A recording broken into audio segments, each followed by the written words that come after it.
कडेगाव मतदारसंघात पारंपरिक लढत पुन्हा होत आहे। या ठिकाणी विश्वजित कदम विरुद्ध संग्राम देशमुख अशी लढत होत आहे।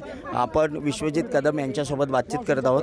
बाळासाहेब सांगा, कशा पद्धतीने तुमचा प्रचार सुरू आहे आणि काय प्रतिसाद आहे? माझा मतदारसंघ ग्रामीण मतदारसंघ आहे। जवळजवळ 100हून अधिक गाव आहेत। प्रत्येक गावामध्ये भेटी चालू आहेत। लोकांमध्ये उत्साह चांगला आहे।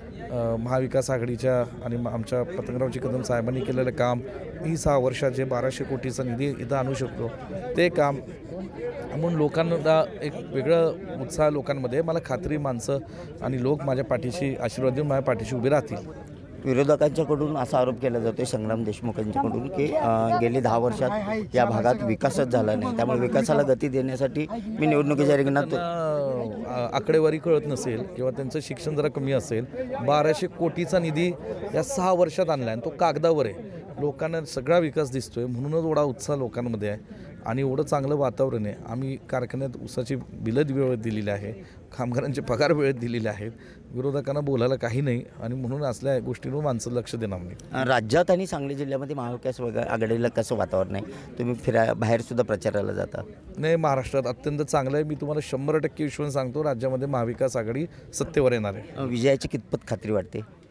आता महाविकास आघाडीचे तिन्ही पक्ष लढत आहेत। मराठवाडा विदर्भात तर उठावच आहे मोठ्या प्रमाणे आणि तो लोकसभेतही आपल्याला सर्वांना दिसून आला। येणाऱ्या दिवसात सुद्धा महाराष्ट्रामध्ये आमदार जास्तीत जास्त महाविकास आघाडीचे निवडून येतील। नक्कीच आपण पाहू शकता, येणाऱ्या काळामध्ये महाविकास आघाडीचे आमदार जास्तीत जास्त निवडून येतील असा विश्वास विश्वजित कदम यांनी व्यक्त केलेला आहे। कॅमेरामॅन सुजित सोबत मी शंकर देवकुळे, TV9 मराठी, सांगली।